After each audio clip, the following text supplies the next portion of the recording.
ગુરુજી મને મનુષ્ય વાત એ વેરવા તે બાર બાર ગામમાંથી મનુષ્ય પક્ષી કઈ રહેવા નથી દીધું અને મનુષ્યની વાત આવે છે ગુરુજી સત્ય બોલો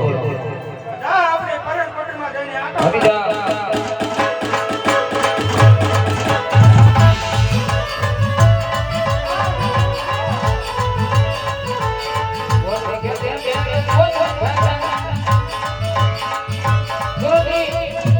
આ વેરવા